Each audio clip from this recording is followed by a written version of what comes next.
네, 오늘의 사순절 24일째 되는 날입니다. 마가복음 1장 35절에서 39절 예수님의 시간에 대해서 우리 함께 묵상해 봅니다. 3월이 이제 어느덧 중반을 다가가고 있죠.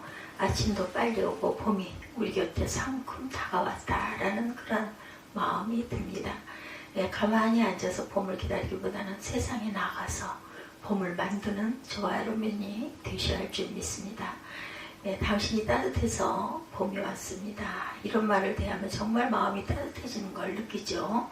봄을 기다리며 봄에는 무슨 옷을 입어야 할까 이런 것을 생각하는 것도 필요하겠지만 봄을 맞는 우리의 마음이 따스해진다면 우리는 봄을 기다리는 사람을 넘어서서 봄을 선물하는 사람이 될 수 있을 것입니다.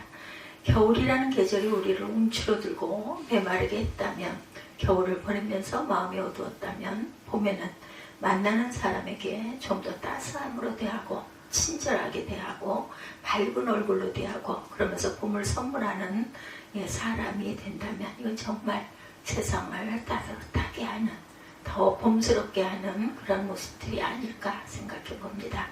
서로에게 당신이 따뜻해서 봄이 왔습니다. 이렇게 인사해보는 건 어떨까요? 여러분들 봄을 만든 건 생각해보면 하나님의 소중한 축복이라고 하겠습니다. 계절이 바뀌는 걸 기뻐한다면 하나님도 기뻐하실 줄 믿습니다.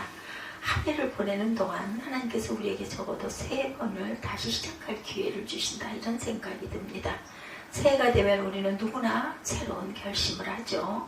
그렇지만 그 결심이 오래가지를 못해요. 작심삼일 다시 예전의 모습으로 돌아갈 때 우리에게 또한 설날이 다가옵니다. 정말 이제 새해야 이렇게 생각을 하죠.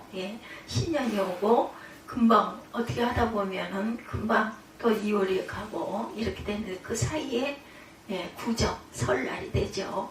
그러면서 또 새로운 마음가짐을 가지게 됩니다. 그것도 그래 그다지 오래가지를 못해요. 우리는 다시 봄을 맞으며 아이들도 새 학기나 새 학교에서 다시 시작을 하죠. 3-4번. 날씨도 마침 따뜻해지고 얼었던 마음도 풀리게 되고 기지개를 한번 크게 펴면서 어디 한번 시작해볼까 이런 마음도 가지게 되죠. 그래서 봄이야말로 우리가 정말 새롭게 시작할 수 있는 기회다, 이런 생각이 듭니다.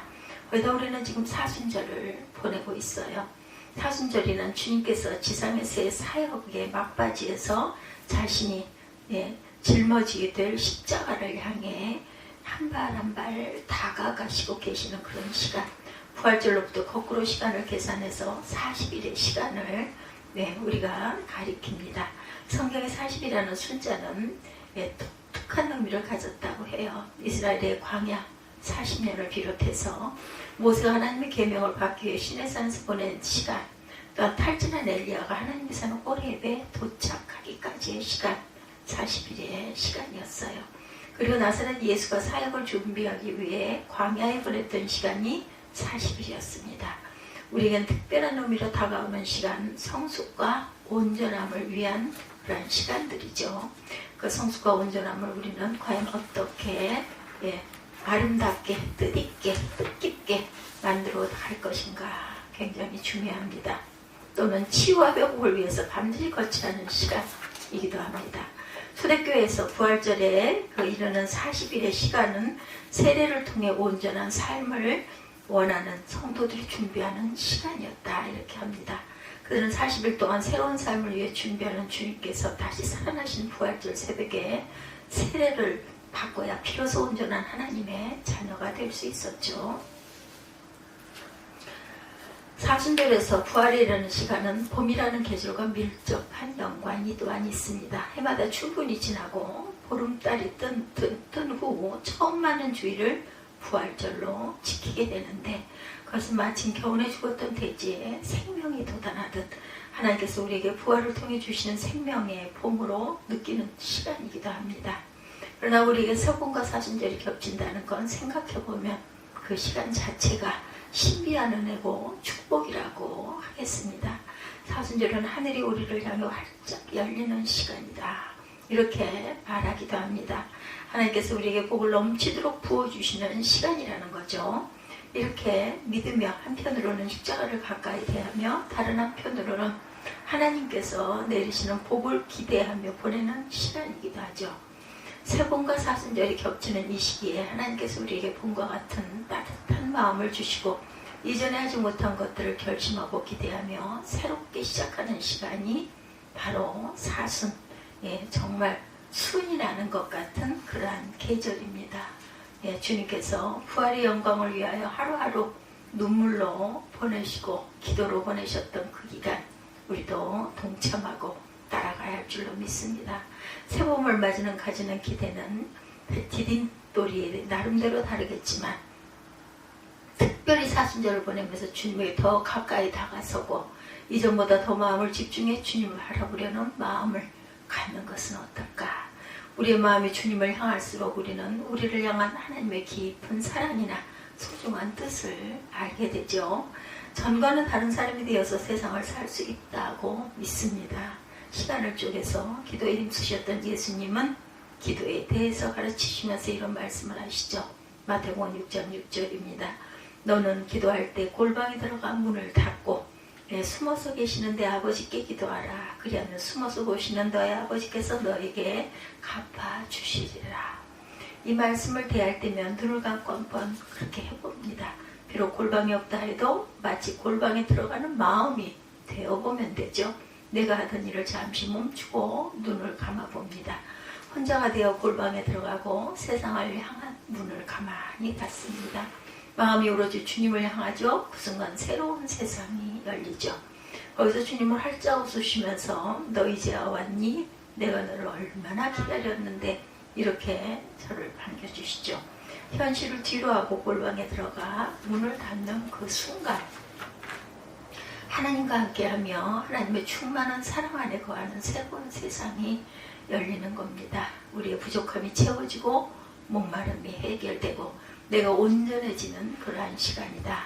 그때 무슨 말이 필요가 없어요. 내 사정을 어떻게 하면 조리 있게 하나님께 말씀드릴까? 나에게 필요한 것을 어떻게 말씀드려서 하나님의 마음을 설득할 수 있을까? 이런 고민이 필요가 없습니다. 마태복음 6장 8절에 하나님 너희 아버지께서는 너희가 구하기 전에 너희가 필요한 것이 무엇인지 알고 계신다 말씀하세요. 하나님을 향하는 우리 마음을 이렇게 편안하게 하는 말씀도 없습니다. 하나님은 이미 다 알고 계신 거죠. 말이 필요가 없어요. 주님 제가 여기 있사옵니다. 아시죠? 제가 요즘 몹시 힘든 거 이렇게만 말씀드려도 사실은 충분하다.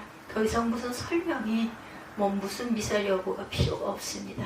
내 자신을 드러내면 우리 잘 아시는 우리의 음성 또한 주님의 음성, 주님의 손길, 주님의 존재가 나를 회복시키고 온전함을 찾게 해주시죠. 아주 이른 새벽에 예수께서 일어나서 외딴 곳으로 나가셔서 거기에서 기도하고 계셨다 이렇게 말하고 있죠. 오늘 말씀은 이렇게 제자들에게는 아직은 낯설고 익숙하지 않은 예수님의 행동을 소개하는 것으로 시작을 합니다. 제자들은 예수님이 이러시는 것을 이해할 수가 없어요. 가버나움에서 처음 사람들에게 자신을 드러내셨을 때 많은 사람들이 야외께 몰려오죠. 예수께. 안식일이 끝나는 저녁보다 늦은 밤까지 예수는 사람들을 치료하느라 정말 분주하게 시간을 보내세요. 이제는 좀 쉬어야 할 것 같은데 예수님이 이 시간에 슬쩍 사람들을 피하시며 외딴 곳으로 가십니다. 예수께서 생명처럼 소중한 시간인 거죠. 예수님의 시간. 그 시간은 휴식이기도 하고 자기가 누구인지를 다시 확인하는 그런 시간이기도 하다. 무엇보다 자기는 혼자가 아니라는 것, 나를 보내신 하나님께서 항상 나와 함께 하신다는 것을 확인하는 시간이기도 해요. 이런 모든 일들을 한데 모아서 거기에 기도하고 계셨다. 이렇게 우리에게 말하여 줍니다. 물론 모여드는 병든 사람을 치유해 주시고 그들을 위해 자신의 모든 것을 쏟아붓는 일도 중요하지만 시간을 내어 외딴 곳에서 자신을 하나님 앞에 세우고 기도하는 일, 결국은 이렇게 예수를 예수되게 하는 그러한 세상이 어떻게 변하더라도 꾸준히 자신의 길을 걷는 비결이라고 하겠습니다. 모두 선생님을 찾고 있습니다. 이렇게 말하며 제자들이 예수가 가버나움으로 다시 돌아가기를 권하지만 예수는 대답하십니다. 38절에 보면 가까운 데로 고울러 가자. 거기에도 내가 말씀을 선포해야겠다. 나는 이 일을 하러 왔노라 말씀하죠. 이렇게 말씀하시는 예수는 다시 확신에 가득 차서 갈릴리의 여러 지역을 찾아다니시며 자신의 일을 행하십니다. 나는 이 일을 하러 왔다라는 거죠. 나는 이 일을 하러 왔다. 이렇게 말씀하는 예수는 참 멋진 분이라는 생각이 듭니다. 가버나움에서 사람들이 뜨거운 반응이 예수에게 자기가 하려는 일에 대한 확신과 자신감을 더욱 고무시켰다고 하겠지만 외딴 곳에서 하나님을 바라보며 하나님 앞에 자신을 내세웠던 그러한 시간, 그 결과가 이런 확신으로 나타난 것은 아닐까요? 나는 이 일을 하러 왔다. 우리가 살아가면서 우리도 이렇게 말할 수 있기를 바랍니다. 내가 이 일을 하고 간다. 여긴 지금 내가 하는 일에 대한 확신과 자부감 그리고 기쁨이 가득 담겨 있는 그러한 모습이겠죠. 생각해보면 지금 내가 하는 일에 대해서 이런 확신으로 말할 수 있다면 그는 정말 세상을 복되게 사랑하는 사람인 거죠. 익숙해진 사람들을 뒤로 하고 낯선 지역, 낯선 사람들을 주로 찾아다니는 일은, 그런 사람들을 섬기고 치유하는 일은 아주 힘들고 불확실성이 따르지만 이 일을 위해서 이렇게 살도록 하나님이 세상에 보내셨던 믿음으로 살아가는 일, 이것은 결국 항상 주님 앞에 자신을 세우고 주님의 마음으로 성찰하는 일에서부터 가능하다고 하겠습니다. 라틴어에 스타치오라는 말이 있어요. 정치, 휴식, 머무름 이런 뜻으로 읽을 수가 있어요. 멈춰 서다 이렇게 읽을 수가 있다는 거죠. 비교적 짧은 시간의 머무름이라고 합니다. 다른 곳으로 떠나기 위한 멈춤이라고 생각하면 좋겠습니다. 수도사들에겐 이 스타치오라는 말이 하나님 앞에 자신을 드러나기 위해 성소에 들어가는 과정에서 사용되는 말이기도 했어요. 저녁 기도 시간이 되면 성소에 들어갈 때 보통 양옆으로 대열을 지어 행진을 하는데 대열이가 주어지고 자기 자리에 가서 앉기까지의 시간이라 하겠습니다. 한 5분 남짓한 그 시간이 그들에게는 아주 특별한 변화가 일어나는 시간이죠. 일상에서 벗어나 하나님을 향하는 소중한 시간이라 하겠습니다. 이해인 수녀는 우리도 일상에서 이렇게 깊은 신비를 담고 있는 스타치오의 시간을 보낼 것을 권합니다. 자동차를 운전하다 풍전하고 하다 신호에 걸려 잠시 멈출 때, 엘리베이터 앞에서 기다리는 시간, 은행이나 병원에서 번호표를 뽑고 내 차례가 오기를 기다리는 시간, 잠자리에 누워 잠이 들기를 기다리는 시간. 생각해보면 이런 시간들은 우리에게 지루하면서도 무의미하게 여겨질 수도 있는 그런 시간. 시간은 없는데 눈앞에 방금 신호가 바뀌면 내 앞에서 출발하는 엘리베이터가 맨 꼭대기층까지 올라가는 걸 지켜보는 데는 굉장한 인내심이 필요하기도 합니다. 그렇지만 그런 시간이 우리에겐 스타치오의 시간이라고 한다는 거죠. 기다려야 하는 시간.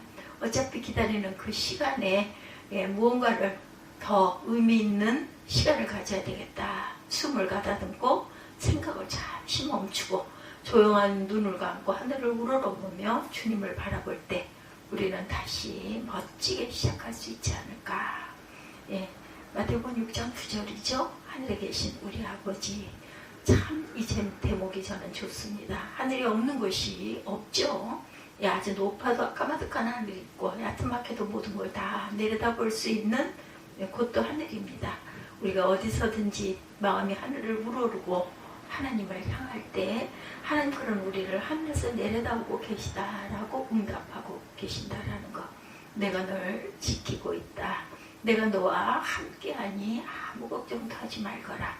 거룩함은 특별한 것을 행함을 뜻하지 않고 사랑과 믿음으로 평범한 것을 행함을 뜻합니다. 2024년 사순절에 우리가 보내는 평범한 시간과 내가 하는 일의 가치를 새롭게 찾았으면 좋겠습니다. 지루하고 막연한 기다림의 시간이 사랑하는 의미와 기쁨이 충만한 시간으로 바뀌는 복된 저와 여러분들이 되시기를 주님의 이름으로 축복합니다. 나는 이 일을 하러 왔다. 우리의 평범한 일상에 이런 확신과 자부심에 넘치게 되기를 주님의 이름으로 축복합니다.